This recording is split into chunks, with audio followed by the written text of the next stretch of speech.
41e message de Notre-Dame de tous les peuples, le 6 avril 1952, dimanche des Rameaux. Revoilà la dame. Elle dit: Tu dois bien écouter et transmettre ce que je viens te dire aujourd'hui. Dis aux théologiens que je ne suis pas satisfaite du changement apporté à la prière. Que la dame de tous les peuples, qui fut un jour Marie, soit notre avocate, doit rester telle qu'elle. Petite note. Au début, l'image a été imprimée et diffusée sans les paroles qui fut un jour Marie, étant donné que l'évêque avait émis des réserves quant à cette formulation. La dame fait ici explicitement savoir sa volonté que l'on garde ces paroles. L'évêque, ayant pris connaissance de ce message, réintégra les mots manquants dans le texte de la prière. Ce temps, c'est notre temps, dit ce qui suit aux théologiens. Lors du sacrifice de la croix, la dame vint. Le fils a dit à sa mère: « Femme, voici ton fils. » C'est donc lors du sacrifice de la croix que s'est produit le changement. Le Seigneur et Créateur a choisi entre toutes les femmes Myriam ou Marie pour devenir la mère de son Fils divin. Elle est devenue la dame lors du sacrifice de la croix, la co-rédemptrice et médiatrice. C'est ce que le Fils a annoncé en retournant auprès du Père. C'est pourquoi j'apporte en ce temps ces paroles nouvelles et je dis: Je suis la dame de tous les peuples qui fut un jour Marie. Dis-le à vos théologiens. C'est la signification qu'ont ces paroles pour les théologiens. Ce temps, c'est notre temps. Le nouveau dogme qui viendra est le dernier dogme marial.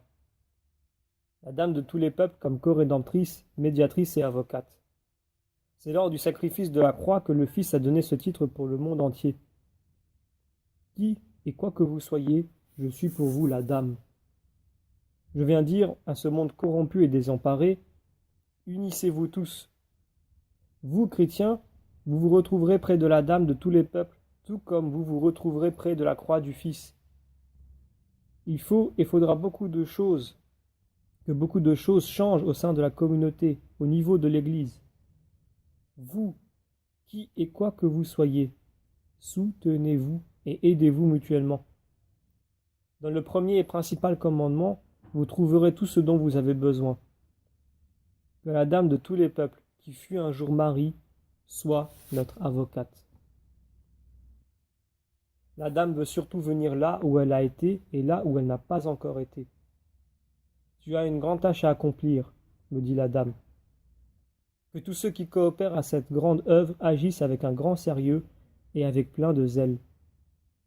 La tâche qui te revient, mon enfant, n'est pas encore terminée. Dis à ton évêque qu'il transmette la prière dans le monde entier. Je l'aiderai. J'assisterai ton directeur spirituel jusqu'au bout. Dis au pape que c'est bien, il me comprendra. Dis au pape de tout préparer pour le nouveau dogme. Dis au pape d'élaborer tous les changements et d'en parler avec les personnes de son choix. Dis au pape que le temps va venir à présent. La dame de tous les peuples se tiendra au-dessus de la communauté. Que tous lui présentent leurs demandes au moyen de la simple prière, et la dame les aidera dans la mesure où le Père et le Fils le veut. Elle fut Marie, la servante du Seigneur.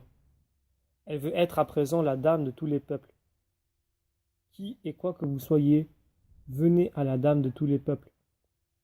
Je mets les chrétiens en garde et leur dis: prenez donc conscience de la gravité de ce temps. Unissez vos efforts. Plantez donc la croix au milieu du monde. Vous êtes tous responsables de la tâche que vous devez accomplir en ce temps. Ne vous laissez pas entraîner vers l'esprit mauvais. Priez tous les jours que le Seigneur Jésus-Christ, Fils du Père, envoie le Saint-Esprit sur ce monde et la dame de tous les peuples, qui fut un jour Marie, sera votre avocate. Qu'il en soit ainsi. Et la dame n'est plus là. Fin du 41e message.